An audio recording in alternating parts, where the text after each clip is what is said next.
Hello, c'est Chris pour améliorer ses photos. Salut. Aujourd'hui, nous sommes avec Mathieu Georges. Alors Mathieu, aujourd'hui, on va parler de matériel à mes abonnés. Ouais.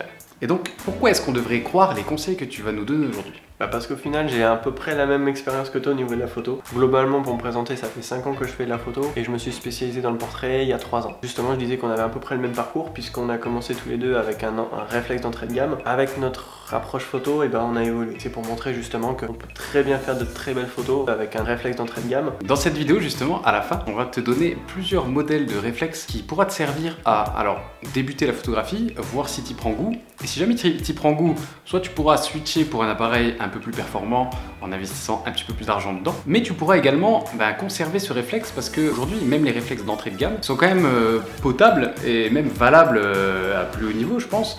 Donc même si tu veux le garder pendant 5 ans ou 10 ans, il n'y aura aucun souci, tu pourras, à mon avis, vraiment t'éclater avec. Et du coup, à la fin de la vidéo, on te montrera tous les deux nos premières photos. Alors, c'est pas les toutes premières, mais c'est les premières qu'on a osé un petit peu peut-être publier sur les réseaux sociaux, ce genre de choses. Et donc tu pourras voir ce que tu pourras faire peut-être avec ton nouveau joujou. Alors comme d'habitude, tu peux cliquer sur la fiche que je te mets juste ici, télécharger mon livre gratuitement qui t'apprendra à faire des photos avec beaucoup de flou d'arrière-plan, tu sais, pour faire des beaux portraits comme on va t'en montrer pendant la vidéo. Ça t'apprendra aussi à faire des photos très nettes et ça t'apprendra à supprimer le bruit numérique. Donc quand par exemple tu prends des photos la nuit ou en basse lumière, quand la lumière est un peu dégueulasse, voilà, tu as du bruit numérique qui vient un peu salir ta photo. Donc je t'apprends toutes les techniques pour l'enlever proprement dans mon bouquin. Alors il faut savoir qu'il y a plusieurs types d'appareils photo, forcément.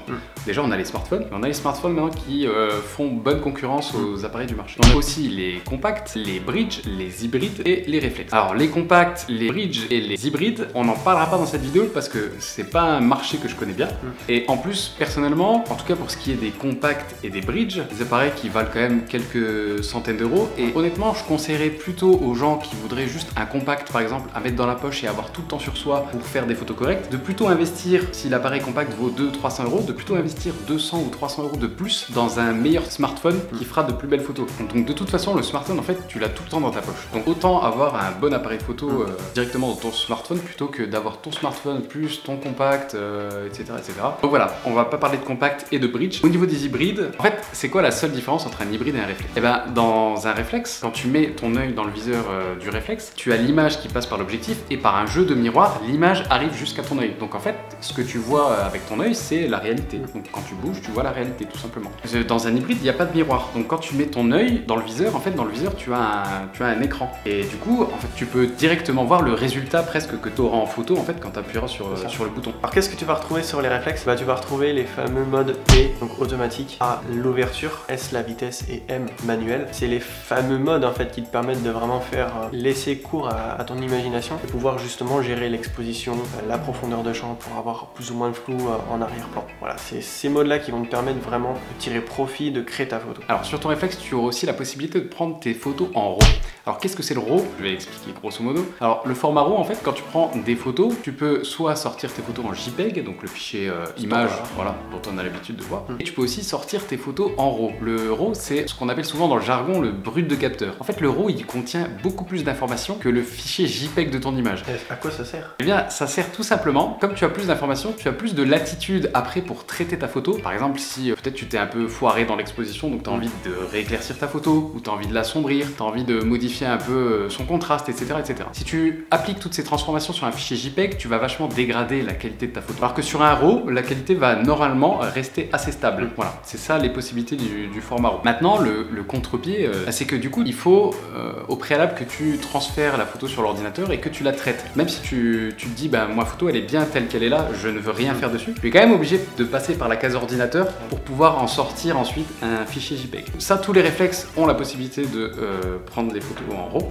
et aussi de les prendre en JPEG. Donc si jamais tu n'as pas envie de t'embêter, tu pourras toujours les prendre en JPEG. Un autre point sur lequel tu vas devoir faire attention quand tu achètes ton appareil, c'est la taille du capteur. En règle générale, pour globaliser et simplifier la chose, plus la taille du capteur elle est grande, plus ta qualité d'image sera importante pour le coup. Oui, tu vois, une règle générale, c'est une règle générale, c'est pas vrai dans toutes les situations. Par exemple, tu prends un grand capteur d'il y a 50 ans et un petit capteur de maintenant, on a tellement, les avancées technologiques sont telles que le plus petit capteur est plus performant que l'ancien capteur qui était plus grand. Alors, mais voilà, grosso modo, c'est ce qu'on peut dire. Plus grand est le capteur, meilleure est la qualité d'image. Qu'est-ce que tu entends par qualité d'image? En gros, plus ce capteur il est grand et plus quand vous zoomez, vous aurez un niveau de détail important en fait sur votre photo. Ce qu'on te propose dans cette vidéo, c'est que t'es pas obligé d'acheter un appareil avec un super grand capteur, parce que pour le coup ça coûte très cher, alors qu'en fait tu as l'entre-deux, un APS-C ce qu'on appelle, et qui est un capteur un peu plus petit mais qui est avec une qualité déjà très importante par rapport à un capteur de compact ou de smartphone, et qui permet franchement de créer tes propres photos comme tu le veux et pouvoir laisser libre cours à ton imagination. Ouais. Alors la résolution, c'est peut-être ce que tu appelles les millions de pixels ou les mégapixels.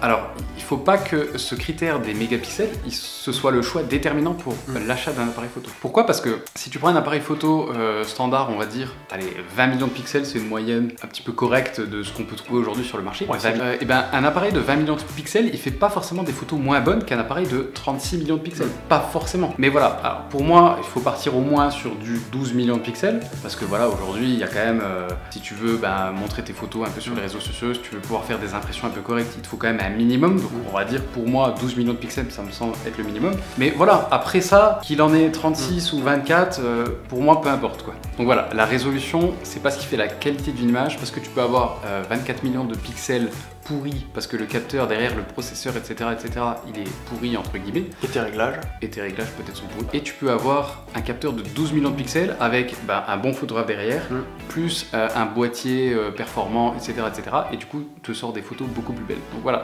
la résolution, c'est vraiment pas un critère qu'il faut prendre en compte à un haut niveau de priorité, je dirais, pour ton achat. Et donc passons maintenant au modèle qu'on te conseille. Alors chez Canon, moi j'ai pris le 1300D, c'est le dernier réflexe entrée de gamme de chez Canon. Maintenant, peut-être que tu regardes cette vidéo alors qu'on l'a tournée il y a 1 an, il y a 2 ans, ou peut-être même il y a 5 ans, hein, on sait pas. Et cool. Du coup voilà, en tout cas chez Canon c'est la gamme 1000 quelque chose. Ouais. Donc il y a eu le 1100, puis le 1200, puis le 1300. Fort à parier que dans les années suivantes il y ait le 1400, le 1500. Donc voilà, c'est celui-là qu'on te conseille, au moment où on tourne la vidéo en tout cas. Du côté Nikon, en fait, tu vas retrouver aujourd'hui le dernier dans l'entrée de gamme de chez Nikon, c'est le D3400. Et puis tu vas retrouver sur le marché de l'occasion le D3100, le D3002, le D3300. C'est la gamme D3000 en fait chez Nikon qui est entrée de gamme. Et effectivement, hein, tu peux, tout comme le Canon, hein, tu peux très bien t'acheter un Canon 1100D ou 1200D que tu auras trouvé en occasion. Tu le paieras un petit peu moins cher et la qualité sera quasi équivalente au dernier sorti. Je te conseille aussi alors c'est la gamme du coup un tout petit peu au-dessus que les D3000 chez Nikon, ce sont les D5000. Alors j'ai pas trouvé d'équivalent chez Canon. Moi je suis Nikon, je sais que toi aussi, donc j'ai pas trouvé dans ces gammes de prix d'équivalent chez Canon, mais voilà, chez Nikon si tu veux un peu plus te faire plaisir, avoir une qualité d'image un peu meilleure, avoir un écran, ça je trouve c'est vachement pratique. L'écran, tu sais, orientable dans tous les sens, même si tu te prends en mode un peu selfie comme ça, du coup tu peux mettre l'écran vers toi. Donc voilà, pour moi la gamme D5000, il est vraiment bien, et moi c'est avec un D5200, donc la version juste avant, avec lesquels j'ai fait toutes les photos que je vais te montrer juste après. Alors si jamais tu veux prendre les réflexes d'occasion, tu sais comment faire, hein, tu vas sur le bon coin et puis tu cherches. Si jamais tu as envie de prendre un réflexe neuf, je peux te suggérer les liens que j'ai mis Amazon dans la description. Ce sont des liens affiliés. Ça veut dire quoi? Ça veut dire que si tu achètes via ce lien là, je toucherai quelques euros. Alors c'est pas des sommes de fou, hein, je crois que c'est je sais pas, peut-être 5 euros sur l'achat d'un réflexe, un truc comme ça il me semble. Et en tout cas pour toi ça ne change rien au prix du réflexe, donc c'est une bonne manière de me remercier si tu aimes bien mes vidéos. Voilà, tout simplement. Donc maintenant on va pouvoir passer aux photos qu'on a fait à l'époque. J'ai peur. À ce point? Non, ça va. Ok, on vous passe ça tout de suite, c'est parti.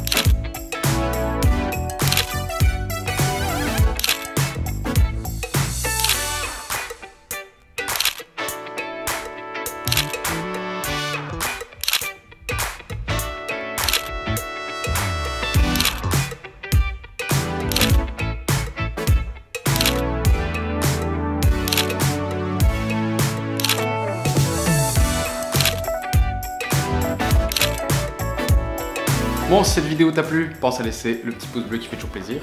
Pense à t'abonner, je te mets un bouton entre nous deux. Et tu peux voir ma dernière vidéo quelque part sur l'écran, je sais pas encore où. Et tu peux, comme d'hab, télécharger mon livre gratos qui t'apprendra à faire plein de choses, je te l'ai dit en début de vidéo si tu te rappelles. Voilà, c'était Chris et Mathieu et nous on te dit à bientôt.